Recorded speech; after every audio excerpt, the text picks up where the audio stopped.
So back in 2025, the world watched as American foreign policy went through this absolutely seismic shift.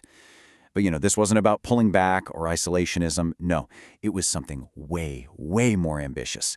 A radical plan to basically turn the entire Western Hemisphere into one giant economic and military stronghold.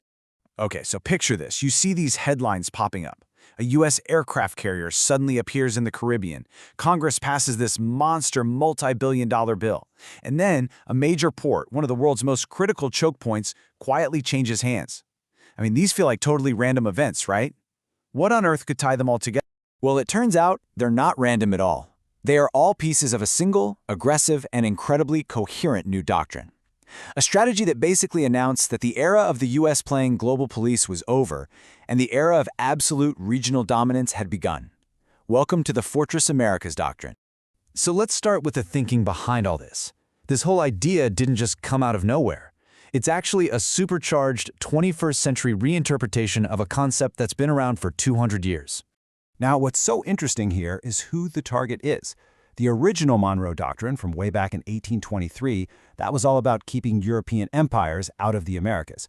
But this new 2025 version, the Trump corollary as it's being called, well, it has a brand new list of rivals. And at the very top of that list, China. So here's the core idea, the absolute heart of the doctrine. America's power on the global stage depends entirely on securing its own hemisphere first. And that means total control. Control over resources, control over markets, and control over all the logistics and supply chains to box out rivals and fuel its own economy. And they're not just talking about it, they're doing it. It all rests on three main pillars.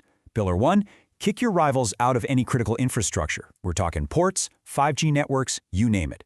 Pillar 2, use threats like narco-terrorism as the perfect justification to send in the military. And Pillar 3 is purely transactional. Are you with us? Great, you get rewarded. Are you against us? Well, you're going to face the consequence. Okay, so that's the big idea. But how do you actually pay for it all? How do you outcompete rivals who are bankrolled by their governments? The answer is a rebooted initiative driven almost entirely by the private sector. And this is where you can really see the difference in their whole approach. China's Belt and Road Initiative is state-driven. They offer massive state loans for huge infrastructure projects. The U.S. response, America Crise 2.0, is the total opposite. The government's job is just to make projects, quote, bankable, to reduce the risk so that private equity can swoop in and fund them. And this quote just sums it all up perfectly. Forget about foreign aid. The new playbook is all about creating profitable investment deals for American capital. It's literally using market forces to achieve geopolitical goals. And hey, this isn't just theory. You can see it happening on the ground. Mexico has become the undisputed capital of this nearshoring boom. Industrial parks are at full capacity.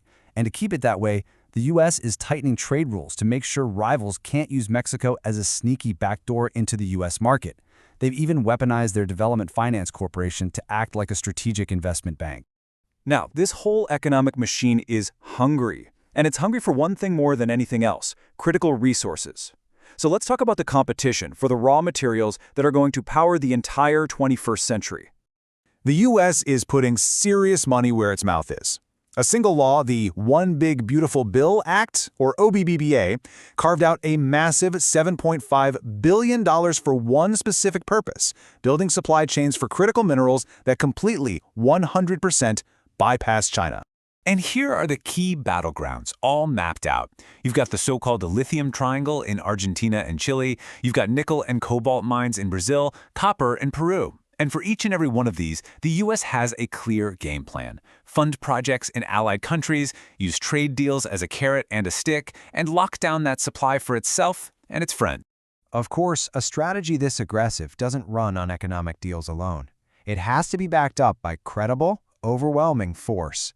Which brings us to the military hardware that underpins this whole Fortress Americas idea. And let me be perfectly clear, we are talking about a massive projection of power here. Operation Southern Spear is the largest concentration of U.S. military force in the region in over 30 years. This is not a drill, this is a statement.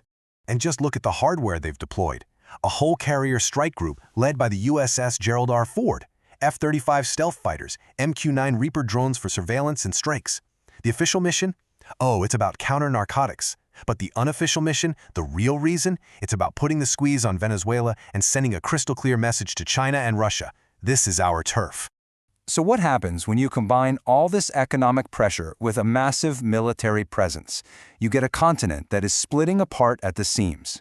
Let's take a look at how this new order is creating some very clear winners and some very clear losers. This chart gives you a great snapshot of the new reality.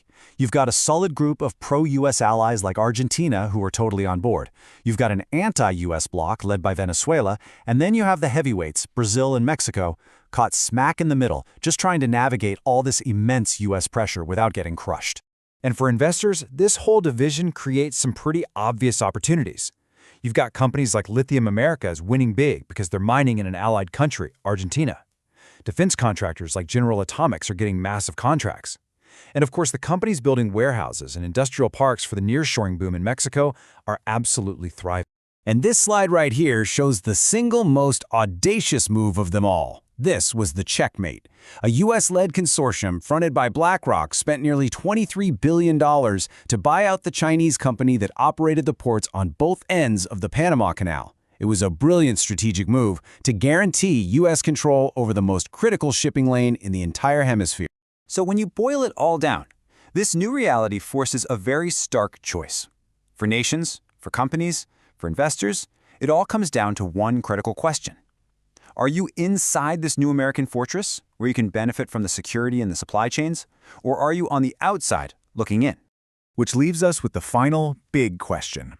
Is this a bold, necessary strategy for America to survive in a much more competitive world? Or is it just a recipe for creating resentment, instability, and a whole new era of conflict right on its own doorstep? Only time will tell.